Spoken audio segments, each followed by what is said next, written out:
A ver, ¿alguna vez nos hemos parado a pensar en ese proceso increíble que permite que la vida siga, que un organismo crezca o que una simple herida se cure?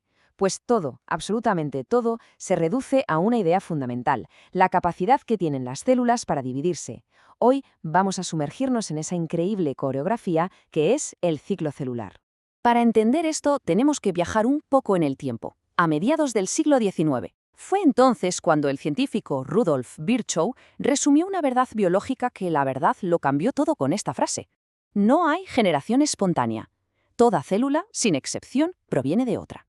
Este principio es la piedra angular sobre la que se construye todo lo que sabemos de la vida. Claro, si toda célula viene de otra, esto nos lleva a una pregunta clave, ¿no? ¿Para qué tanto lío? O sea, ¿por qué este ciclo sin fin de dividirse y crear es tan importante para la propia existencia? Y la respuesta en realidad tiene tres partes y la vemos por todos lados. Para un bichejo unicelular, como una ameba, dividirse es literalmente su forma de reproducirse. Para organismos más complejos es el motor que permite el crecimiento, lo que hace que pasemos de ser un embrión a un ser completo. Y, bueno, durante toda la vida es nuestro mecanismo de mantenimiento.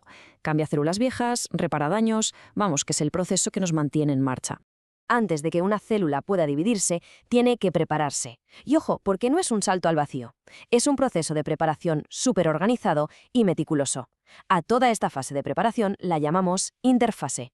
A veces se piensa en la interfase como si fuera un periodo de descanso, pero vamos, nada más lejos de la realidad. De hecho, una célula se pasa aquí casi el 90% de su vida. En la fase G1 crece y fabrica proteínas. En la fase S ocurre algo que es la clave de todo, duplica su ADN.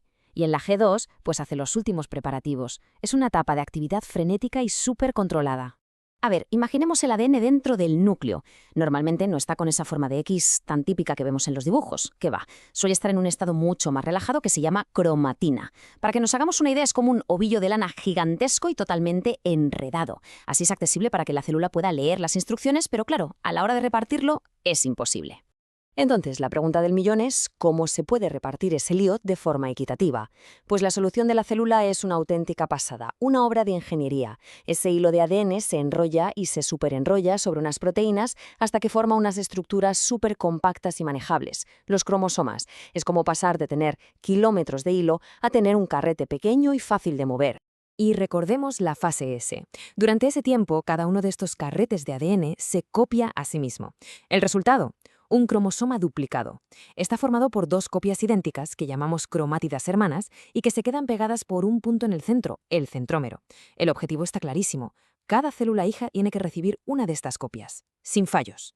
Bueno, pues una vez que está todo preparado, duplicado y empaquetado, empieza el espectáculo de verdad, la mitosis. Y esto no es un simple reparto, ¿eh? Esto es una danza precisa, una coreografía perfecta para asegurar que cada nueva célula se lleve un juego completo y idéntico de cromosomas. Y esta danza tiene 4 actos principales. Primero, la profase. Los cromosomas se hacen visibles. Luego, la metafase. Se alinean todos en el ecuador de la célula. Después viene la anafase, que es el momento más dramático, el de la separación. Y para terminar, la telofase, donde todo se reorganiza para formar dos nuevos núcleos. En estas primeras etapas, el interior de la célula se reorganiza por completo. La membrana que rodea el núcleo, ¡pum!, desaparece. Hay que dejar vía libre a los cromosomas. Ya a la vez, desde los polos de la célula empieza a montarse una estructura de microtúbulos, el huso mitótico, que va a funcionar como una especie de grúa molecular para moverlo todo. Y lo bueno es que esto no es solo un dibujo. Lo interesante de estas imágenes es que nos enseñan el proceso real. Podemos ver perfectamente cómo esos hilos de cromatina se van condensando hasta que forman cuerpos definidos, visibles. La célula se está preparando para el gran reparto. Y aquí llega el momento de máxima tensión. En la metafase, todos los cromosomas, ya enganchados por el huso, se ponen en una fila perfecta en el centro. Este es un punto de control vital. La célula se asegura de que todo esté en su sitio. Y una vez que da el visto bueno, llega la anafase. Las cromátidas hermanas se separan de golpe y son arrastradas en direcciones opuestas. Esta imagen de fluorescencia lo muestra de una forma brutal. La separación es espectacular, sí, pero sobre todo es de una fidelidad asombrosa. Y tiene que serlo. Un fallo aquí, un solo cromosoma que se vaya a la célula equivocada, puede tener unas consecuencias catastróficas. Este paso garantiza que cada célula nueva reciba exactamente la misma información, ni más ni menos. Vale, con el material genético ya repartido en dos polos, solo queda un último paso: dividir todo lo demás, el citoplasma, en dos partes. A este acto final se le llama citoquinesis. Y aquí vemos una cosa súper interesante. Las células animales, como son flexibles, se estrangulan por el centro. Es como si se apretaran un cinturón, cada vez más, hasta que se parten en dos. En cambio, las células vegetales, con esa pared celular tan rígida, no pueden hacer eso. ¿Cuál es su solución? Pues construyen un muro nuevo, la placa celular, justo por el medio, dividiendo el espacio en dos habitaciones. Dos estrategias geniales para un mismo objetivo.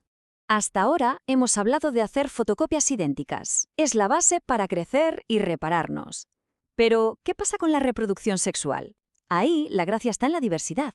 Pues para eso la naturaleza idea un giro de guión, un tipo de división especial que busca la variedad, no la igualdad. Se llama meiosis.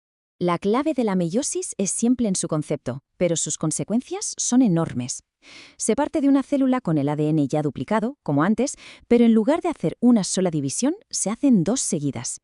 El resultado es pura matemática. El número de cromosomas se reduce a la mitad. La meiosis tiene dos objetivos vitales para la evolución. El primero, crear gametos, los óvulos y espermatozoides, que solo tengan la mitad de la información genética. Así, cuando se unen, se restaura el número completo. Y segundo, y esto es fascinante, es barajar los genes. Durante la primera división, los cromosomas intercambian trocitos entre ellos, en un proceso que se llama entrecruzamiento. Y así se crean combinaciones genéticas que no existían antes. Es el motor de la diversidad. Para que nos hagamos una idea de lo potente que es esta mezcla, solo por la forma en que los cromosomas se reparten al azar, sin ni siquiera contar el entrecruzamiento, un ser humano puede producir más de 8 millones de tipos de gametos genéticamente diferentes. ¡8 millones! Esta variabilidad es la materia prima de la selección natural, la razón por la que las especies pueden adaptarse a un mundo que cambia. Entonces, para resumir, y que quede todo claro, la mitosis es la fotocopiadora de la vida, una división que da dos células hijas idénticas, perfecta para crecer y reparar. Por otro lado, la meiosis es la máquina de la diversidad, dos divisiones que dan 4 células hijas únicas y cada una con la mitad de cromosomas. Es la base de la reproducción sexual.